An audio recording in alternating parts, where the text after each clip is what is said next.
West and I want to they kiss you like that. Don't play with me, girl, no way, no they tease me like that. And the way you don't want me, always somebody they bless me like that. So in life, there's people that watch things happen and there's people that make things happen. I'm here with one of those people that make things happen. Mr. Ropo, so how are you? I'm fine, I'm flattered. Always humble as usual. Always humble as usual. Now, you see the body, it's a big body.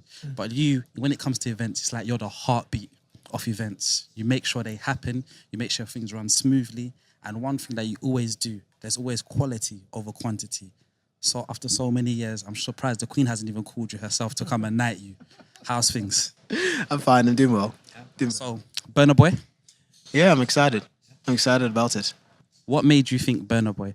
And did you have links with the immigration office for them to allow him back in? Did you have to pay? Because a lot of people have always said if Burna Boy comes to London, it's going to be something that's going to be very eventful. But I'm not surprised you're the person that done it.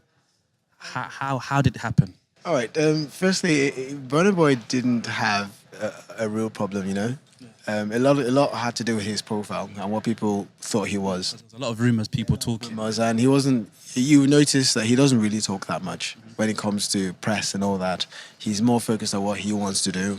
I mean, knowing him over the last 3 years, and I got to know him because, I mean, he had team members that worked with me in the UK before, and he was aware of me before he left the UK.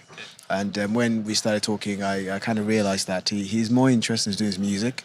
And it's so funny, he's so into his music, he doesn't really care about anything else around him. He just wants to do his music. I was fortunate enough to have an interview with him. Thank you once again for that. I'll give you the brown envelope later. And yes, like you said, he's a very guy that's very interested in his music and, you know, what he needs to do. So how did the whole, you know, headline come across? Well, we tried to do this in 2013, and he was refused a visa to come into the UK, and no one knew about that. It was just between us, and it was advised then not to reapply till 2016, which is this year. And if you remember, he had left the UK in 2010. He had a visa to come to UK till 2012, and.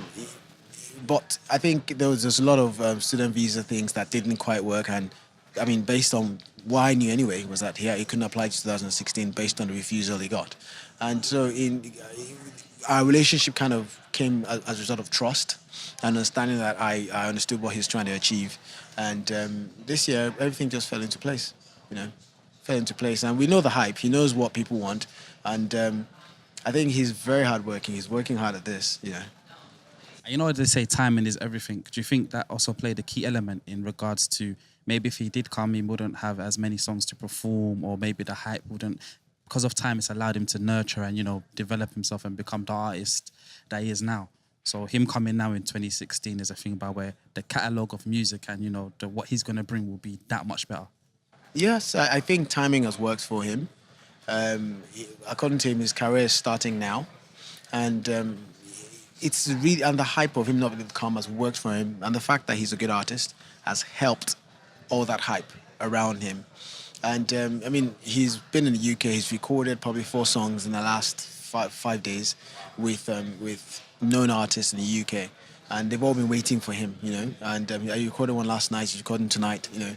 And a lot is going for him. I am personally really excited about this. I mean, it's one shot I want to deliver. You know, and yes, we want to make money. And I'd like to say this is going to be one of my last gigs, music gigs. Oh.